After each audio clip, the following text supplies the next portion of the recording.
What's going on, guys? It's Marco here from Marco's Tech Talk, and today we're going to be doing a NAS build. I'm probably going to go with FreeNAS for this, but haven't actually decided what I'm going to do yet, really, when it comes to that. But anyway, as far as the components go, guys, I went with a Fractal Design Core 500 case. It's going to be a mini-itx build, an ASRock H310 CM-ITX AC motherboard, so it's mini-itx, and it also has integrated AC Wi-Fi on board, which is great. I went with a Celeron G4900. This is going to be our Coffee Lake Celeron. I went with 4 gigs of DDR4, and then a Corsair 120, I believe it was a 120, yeah, 120 gigabyte M.2 SSD, and then as our storage medium, I went with 4 terabyte, 3.5 inch drive. This case is supposed to have 3.5 inch drive bays, so that should be more than enough to accommodate drives later on. But for now, I felt like 4 terabytes was good. And as far as the power supply goes, I'm going to be reusing this EVGA 850BQ I took out of my main gaming PC because I wanted to upgrade that to a gold power supply, and I feel like for this it'll be perfect. And the fact that I only need the motherboard cable and like one SATA cable, I should be able to easily manage these cables on the semi-modular power supply versus this other power supply I have that's not modular. So guys, without further ado, we're going to go ahead and hop right into the build and see how that goes.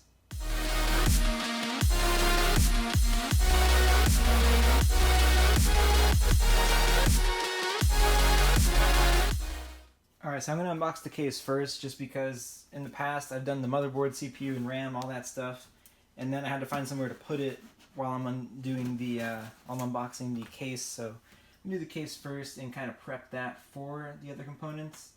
That way that's kind of out of the way. I'm trying to be efficient and as careful as I can with this stuff. This build is going to probably be on 24/7, as a NAS build probably should be, because the idea of this is to have my stuff with me anywhere I go, that I can access from my phone or something like that. I still haven't really, like I said, I haven't decided yet how I'm going to do that, whether it's going to be through FreeNAS or maybe Windows 10 or something else, but I'll figure it out probably in the next couple days, and I just want to get this built and make sure it actually posts and all that, and then I can always mess around with the software after that. So let's go ahead and get this out of here now. So already my first impression of this case is that it looks like it's actually pretty nice. It does have this mount here. It looks like for water cooling if I want to put a radiator, which I'm obviously not going to do in this case, being that it is a NAS build. But it has the area, this is where the power supply is going to sit. It's kind of nice. It's got this like opening here for the fan. It's got a huge fan. I'm not sure quite how big it is. Maybe like a 240 millimeter. I mean, not a 240. I'm sorry. I think it's probably like a 140. Looks like it. Maybe it might even be bigger, but it's probably 140. Has these magnetic dust cover down at the bottom you can take out, or is this one the magnetic one? Okay, no, I'm sorry, never mind. That's not the magnetic one. The magnetic one is actually up here, which is kind of stupid when you consider the fact that that's in the case. I think you're supposed to take it out probably, and then probably put it down here. It makes the most sense to me, but I could be wrong. Yeah, I'm not really sure what this is for. Maybe I have to look at like the instructions or something, but I can't really tell because it already has one here. It has one on the other side of the case, like the actual cover. So I'm not really sure what this would be for. Maybe extra filtering, but it's under the motherboard, which would make it very annoying to ever get to again in the future. So I'm going to look at the instructions and see if I can figure out any more info about this, but it looks like I'm probably not going to use it just based on what I'm kind of gathering here. So besides that, let's go ahead and take a look at what else is going on in this case. So we've got our 3.5 inch drive bay right here. Still wondering where the other ones are. I guess maybe you can do something else with it, or maybe stack them up or something like that. It said it was supposed to fit 3, so there's probably a way to do it, but even then right now I'm not putting 3, I'm putting 1, so I'm not really that concerned with that. And it also has a 5.25 inch drive bay as well if you want to put a CD drive in there or something to that effect. I'm going to go ahead and remove this bracket here because it probably just provides some rigidity and it's going to be in my way, obviously, building. So I'm going to take this out right now and maybe even take this out if I can, the hard drive cage and everything, just to get the cable management kind of going, and then see where to go from that. And then we'll go ahead and start the actual build. So we've got our I/O shield, some random screw. Not really sure what that does. So we'll find out shortly, though. The motherboard instruction manual, which will be rather important. Our Wi-Fi antenna, antennae, I'm not really sure how you say that. Ooh, and then a SATA 3 SATA connector. Awesome. And then our cute little motherboard. Fantastic.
Alrighty, so it's been about a month since I initially started this video. I haven't really touched this computer in about that long. Since I started making this video, I added an extra 4TB hard drive and an extra 4 gigs of RAM for a total of 8 gigs of RAM. So I have 8 terabytes worth of storage space, except I did like the mirrored setup with the ZFS storage. So it's actually just 4 terabytes, just mirroring it across the two of them, so that I have, you know, a backup if one drive fails, which is fine. The only problem with that is if something is corrupted, then it's going to replicate the corruption, which would be kind of annoying. But this isn't the only place I have this stuff saved. This is primarily a backup for my backup, if that makes any sense. Yeah, so this is cool. The extra 8 gigs of RAM definitely helps speed things up in transfer speeds, and it kind of gave me some peace of mind too.